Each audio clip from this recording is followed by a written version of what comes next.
Bienvenidos.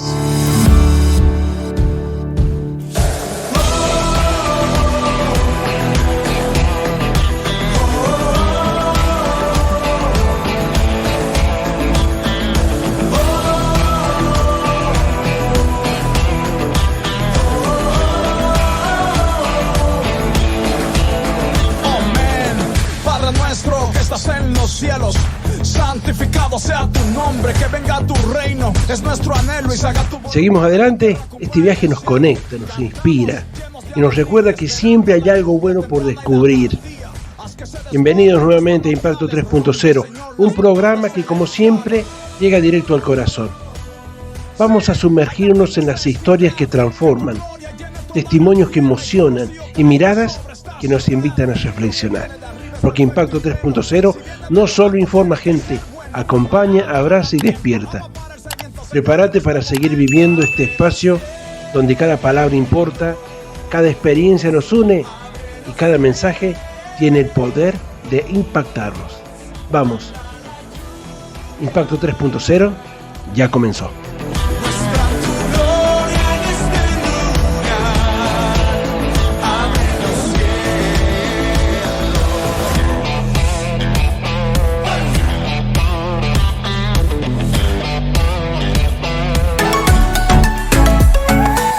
En tiempo presente. Hoy vamos a hablar de Juan el Bautista. Juan el Bautista atrae multitudes en el desierto de Jordán. ¿Quién fue Juan el Bautista? Fue el primo de Jesús, quien fue el primero que decían, eres tú, Juan el Bautista, el que debería que venir. No, le dijo él, no soy digno ni de atar ni desatar la correa de su sandalia, dijo. Porque el que viene es más grande que yo, dijo. Bueno, Juan el Bautista atrae multitudes en el desierto de Jordán. Decenas de personas se han congregado hoy en la ribera del río Jordán, donde el predicador Juan el Bautista continúa llamando al arrepentimiento. Testigos afirman que la afluencia crece cada día. Segunda noticia, autoridades religiosas muestran preocupación por la influencia creciente de Juan el Bautista. Líderes fariseos y saduceos expresan inquietud ante el número de seguidores que Juan reúne en el desierto. Delegaciones oficiales se acercan para interrogarlos sobre su identidad y su misión.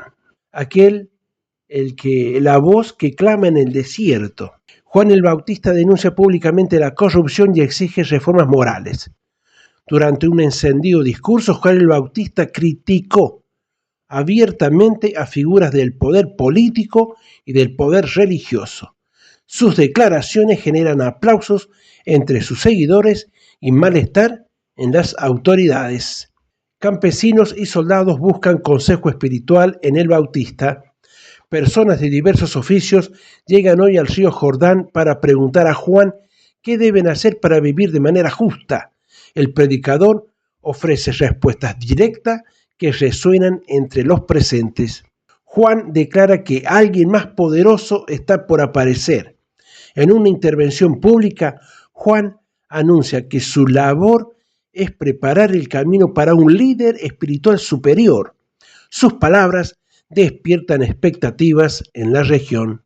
Herodes Antipas se inquieta por la popularidad del profeta del Jordán. Fuentes cercanas al tetrarca confirman que Herodes sigue con atención los movimientos de Juan y teme que su mensaje cause agitación social. Algunos asesores les recomiendan tomar medidas. La mujer y la hija también están en estas recomendaciones. Bautismos masivos continúan pese al intenso calor del día. A pesar de las altas temperaturas, Juan sigue bautizando sin descanso.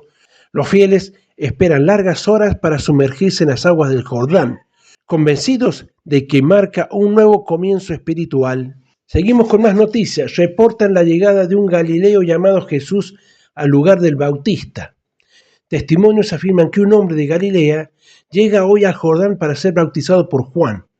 La multitud observa con atención la interacción entre ambos. Seguimos con más noticias. El Bautista insiste en prácticas de vida austeras. Juan continúa viviendo entre el desierto y el río, alimentándose de miel silvestre y langostas. Su estilo de vida se convierte en noticia por la coherencia con sus enseñanzas. Y la última noticia, crece el movimiento bautista mientras Juan rechaza protagonismo. A pesar de su creciente influencia, Juan declara ante sus seguidores que él no es el Mesías. Su humildad aumenta el respeto entre quienes acuden a escucharlo.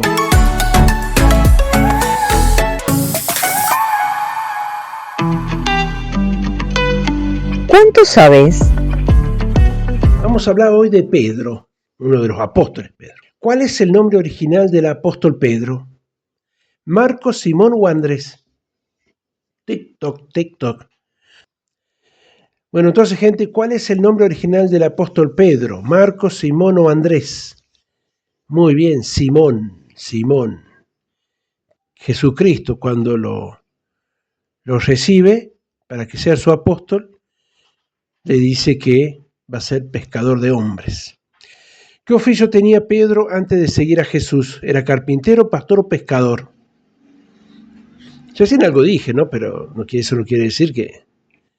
A ver, ¿qué oficio tenía Pedro antes de seguir a Jesús? Que en esa época era Simón. Era pescador, muy bien, era un gran pescador. Tercera pregunta. ¿Quién le dio a Simón el nombre de Pedro?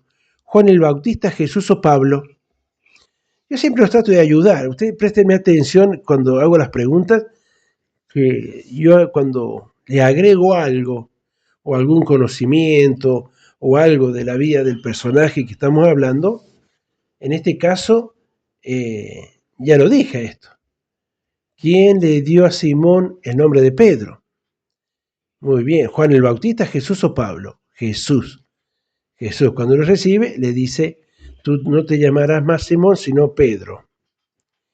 ¿Qué significa el nombre de Pedro? Luz, piedra o sabiduría. El nombre de Pedro, ¿qué significa?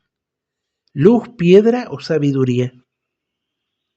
Que hay una confusión ahí entre los teólogos que dicen cuando Jesús le dice, en esta piedra voy a construir mi iglesia, dijeron que era Pedro porque Pedro significa piedra. Claro, Jalit significa ungido y por eso no, solamente porque significa el ungido, soy el ungido. Nada que ver, gente. Pero bueno, cada cosa tenemos los humanos, oh, Dios mío. Quinta pregunta, ¿qué hizo Pedro cuando Jesús caminó sobre el agua? Pedro, ¿qué hizo? ¿Se negó a salir de la barca? ¿También caminó sobre el agua por un momento? ¿O nadó hacia Jesús? ¿Qué hizo Pedro? ¿Se negó? ¿Caminó o nadó? ¿Cuál de esas dos? Esas tres, perdón. Caminó sobre el agua. Él muchas veces no, casi la mayoría de las veces, cuando sacamos la vista hacia Jesús, creo que hizo, no sé si he hablado también de este tema, con respecto a Elías.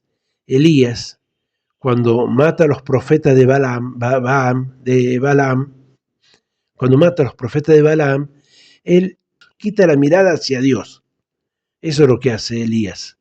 Al quitar la mirada hacia Dios, miró a Jezabel y tuvo miedo y escapó.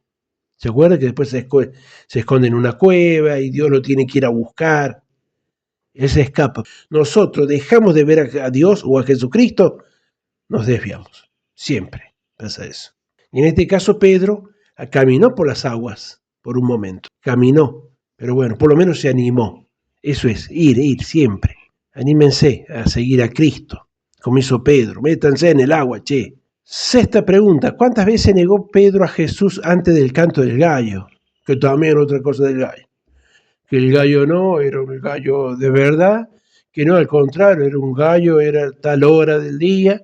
Bueno, pero ahora pongámosle que el gallo era un gallo que conocemos nosotros, el kirikiquí ese. ¿Cuántas veces negó Pedro a Jesús ante el canto del gallo? 2, 3 o 4 veces. ¿Cuántas veces? Mucha gente lo critica, Pedro, ¿cómo lo negó a Jesús? Pero hay que seguir, Ajá. Que vos sigas a tu amigo, que lo van a condenar. Hay que seguir detrás de él, porque todos los otros apóstoles se rajaron todos, se fueron. Todos se fueron. Pero Pedro siguió. 3 veces negó Pedro a Jesús antes del canto del gallo. ¿Cuál fue el primer milagro que realizó Pedro según los Hechos? Ahora nos vamos a los Hechos de los Apóstoles. ¿Qué hizo? Sanó a un cojo en la puerta del templo, resucitó a Tabita o hablar en lenguas. ¿Cuál fue el primer milagro que realizó Pedro según los Hechos? Muy bien, sanó a un cojo en la puerta del templo. No tengo ni oro ni plata, le dijo, ¿se acuerdan? En el nombre de Jesús, levántate y anda. Alabado sea el Señor, qué lindo. Tabita, no, recuérdense que resucitó a Tabita fue Jesucristo. Y hablar en lenguas, no, hablaron en el aposento alto, en los primeros capítulos de los Hechos de los Apóstoles. Y eso no fue un milagro de Pedro, fue un milagro de Dios. Eso no, por eso no fue un milagro de Pedro. Octavo, ¿en qué ciudad tuvo Pedro la visión del lienzo con animales? Esto fue en Cesarea, Jope o Antioquía, cualquiera de esas 3. ¿Qué es lo que fue el lienzo? Es cuando Jesucristo le dice que tiene que ir a predicar porque había una persona que no era israelita que quería recibir a Cristo. Y él decía que no, que cómo podía él, la gente impura, que éramos nosotros, el gentío, la gente, ¿cómo se dice? Gentil, que le llamaban ellos. Eran aquellos que no habían nacido del linaje de David, de Abraham. ¿Qué decía él? Que no podía ser posible. Y a él le dice Dios, le tiró el lienzo con animales, de todo tipo de animales. Le dijo, come. Y le dijo Pedro, no, ¿cómo voy a comer si yo soy puro? Le dijo, come. Se lo mandó como 2 o 3 veces. Y ahí se dio cuenta él cuando lo llama un centurión, un jefe del ejército de Roma, le dice ahí, mira, la visión que tuve fue esto, de hablarles a aquellos que no pertenecen a los israelitas, también pueden recibir la palabra y ahí entramos nosotros, gente. Ahí entramos nosotros. ¿Bien? Bueno, y entonces, ¿en qué ciudad tuvo Pedro la visión del lienzo con animales? En Jope. Acuérdense, Jope. De Cesarea, Jope, Antioquía, Jope. Después, la 9ª pregunta. ¿Quién fue el centurión romano convertido tras la predicación de Pedro? Acá tenemos el centurión romano. ¿Ya? Cuando hablamos del lienzo, era por este centurión. Pero el centurión viene después del lienzo. Porque primero Pedro piensa en eso. ¿Cómo puede ser posible? ¿Está bien? Él en un sueño ve eso, en una visión, mejor dicho. Ve lo del lienzo. Y después cuando le pide el centurión que vaya a su casa, ahí se da cuenta. Mira, lo que Dios me mostró fue esto. Que no hay nada impuro. El que quiera recibir a Cristo en su corazón, lo recibe. ¿Está bien? Para recibir salvación. ¿Entienden eso, no? Para recibir salvación. Esto no quiere decir que tenés que ir todo el día a la iglesia, al pastor, que tenés que andar... No, no es así la cosa. Sé que muchos me van a decir, no, puede ser posible. Muchos religiosos me van a decir, no, tienes que ir a la iglesia, tienes que ir a la iglesia. La Biblia lo dice, no digo que no. Pero tampoco es como decir, si voy a la iglesia voy a ser salvo. No. No por obras, para que nadie se jacte, dice la palabra, ¿está bien? Recibir a Cristo en su corazón, seguir su precepto, porque muchas veces por más que vayamos a la iglesia, no vamos a ser santos, vamos a ser pecadores, vamos a tener nuestros propios defectos y vamos a tener que luchar por mucho tiempo con ellos. Acá no hay nadie santo. ¿Quién fue el centurión romano convertido tras la predicación de Pedro? ¿Cornelio, Longino o Festo? Tic-toc, Cornelio, Longino, Festo. Muy bien, Cornelio. Y la última pregunta. ¿Cuántas cartas del Nuevo Testamento llevan el nombre de Pedro? 1, 2 o 3. 1, 2 o 3. ¿Cuántas cartas del Nuevo Testamento llevan el nombre de Pedro? Y voy a contar algo que nosotros decimos en la jerga cristiana evangélica. Decimos que por qué Juan llegó antes, porque cuando las mujeres se dan cuenta que Jesucristo resucitó, corren a donde estaban los apóstoles. Y dice que los que salieron corriendo fue Pedro y Juan. Y dice que Juan llegó primero, pero no entró. Él llegó a la puerta, miró y se quedó. En señal de respeto a Pedro. Pero ¿por qué? Y nosotros decimos que Juan llegó primero porque tenía tercera. Porque está primera, segunda y tercera de Juan, de los libros. Y en cambio Pedro tiene dos. Por eso decimos que iba en segunda Pedro, no iba en tercera. Por eso Juan ganó. Qué bolazo. Pero bueno, eso es. Así que bueno, respondiendo a la pregunta esta, ¿cuántas cartas del Nuevo Testamento llevan el nombre de Pedro? Dijimos 2.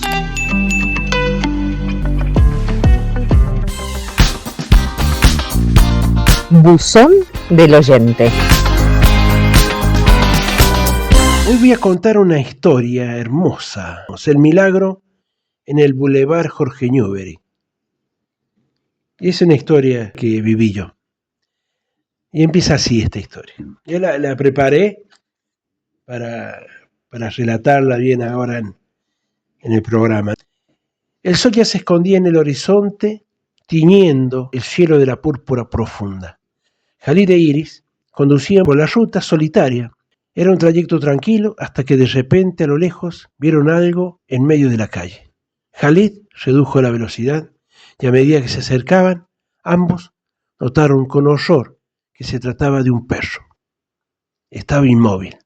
Su pelaje enmarañado y cubierto de polvo. Había manchas de sangre que se esparcían desde su boca y nariz sobre el pavimento. Parece que ha sido atropellado, dijo Iris, con un nudo en la garganta. Detuvieron el auto a un lado de la calle, se bajaron con cautela. Khalid se acercó primero. Agachándose junto al perro, lo observó. Era un animal grande, de color marrón, con ojos apagados que alguna vez debieron haber sido brillantes. Y el único sonido era el suave susurro del viento. Está muerto, murmuró Khalid con tristeza. Tocó el cuerpo frío del animal. Sus heridas eran graves. La sangre seguía brotando de su boca y nariz, dejando un rastro oscuro en el asfalto. Pobre criatura, dijo Iris. Sintió una profunda compasión. Querían hacer algo, pero sabían que no podían revivir al perro ni aliviar su dolor. Khalid suspiró y con el corazón lleno de compasión cerró los ojos, extendió su mano sobre el perro y en voz baja comenzó a orar. Señor, tú tienes el poder sobre la vida y la muerte. Si es tu voluntad, resucita a esta criatura que ha sufrido. Si no, dale paz y descanso. Sabemos que todo está en tus manos. Amén. Eso dijo Khalid. Iris, respetuosa, cerró los ojos también. Cuando la oración terminó, ambos se quedaron en silencio un momento, sintiendo la quietud de la noche. Finalmente, quitaron al animal del asfalto, se levantaron y caminaron de regreso al auto. Hicimos lo que debemos hacer, dijo Iris. Quiso consolar a Khalid, quien se sentía abrumado por la impotencia. Encendieron el motor y empezaron a conducir de nuevo. A medida que avanzaban, Khalid miró por el espejo retrovisor y lo que vio lo dejó sin aliento. «Iris, mirá», exclamó. Su voz era llena de asombro. Iris giró la cabeza justo a tiempo para ver algo increíble. El perro, que momentos antes yacía muerto sobre el asfalto, ahora se estaba levantando, con un movimiento lento pero seguro. El animal se puso de pie, sacudió el polvo de su pelaje y miró directamente hacia el auto. Durante unos segundos, sus ojos brillaron bajo la luz como si reconociera a los que acababan de orar por él. Sin prisa, el perro dio media vuelta, cruzó la calle con paso firme y se internó en el campo al otro lado, perdiéndose entre la hierba alta. Iris y Khalid se quedaron en silencio por un instante, procesando lo que acababan de presenciar. No necesitaban palabras para entender lo que había ocurrido. A veces, las respuestas a la oración llegan de forma inesperada y los milagros pueden suceder en los lugares más insólitos. Con el corazón lleno de gratitud y una profunda reverencia por lo que habían presenciado, siguieron su camino sabiendo que acababan de ser testigos de algo extraordinario. Esto no terminó aquí. Jalid e Iris, inquietos, al otro día buscaron ese perro y lo encontraron. Pertenecían a una familia cerca de allí y ahí comprobaron que el milagro fue una realidad. El perro había resucitado.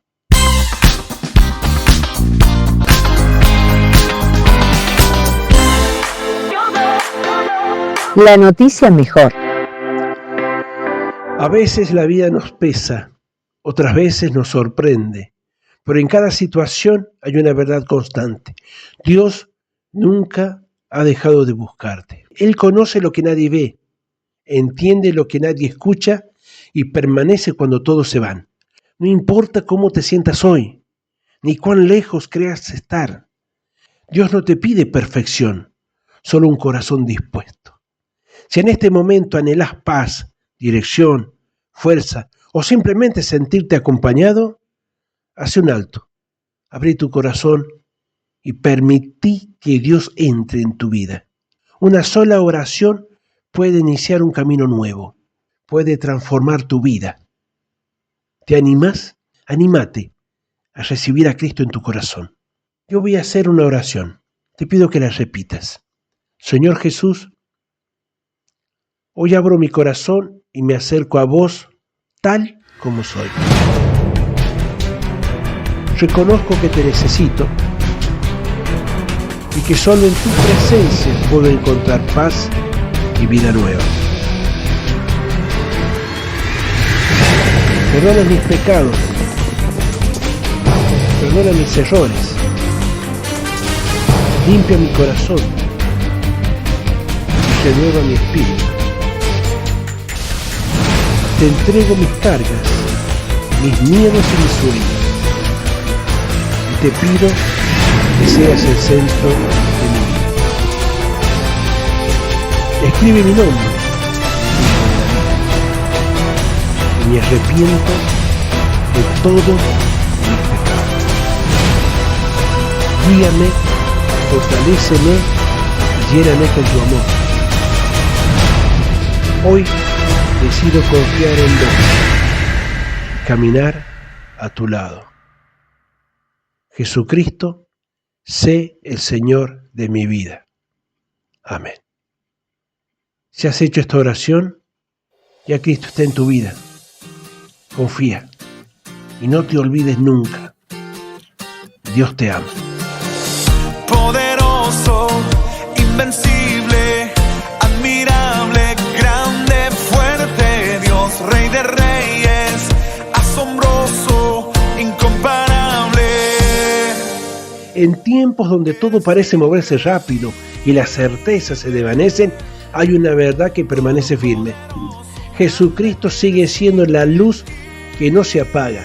No importa cuán oscuro sea el camino o cuántas veces hayamos tropezado, Él está aquí, Él está a tu lado, extendiendo su mano, ofreciendo paz donde hay tormenta y vida donde otros solo ven finales. Cristo no promete una vida sin desafíos, pero sí promete caminar con nosotros, sostenernos y renovarnos. Su amor no cambia, no caduca y no se agota. Él conoce tu nombre, tu historia y tus luchas, y aún así te llama con ternura. Él te dice, ven a mí, que yo te haré descansar. Que este sea un recordatorio para tu corazón. Nunca estás solo, nunca estás perdido, nunca estás olvidado. Jesús sigue obrando, sigue restaurando y sigue abriendo caminos donde pareciera que no hay ninguno. Aferrate a Él, confía. Lo mejor aún está por venir, porque donde está Cristo siempre hay esperanza.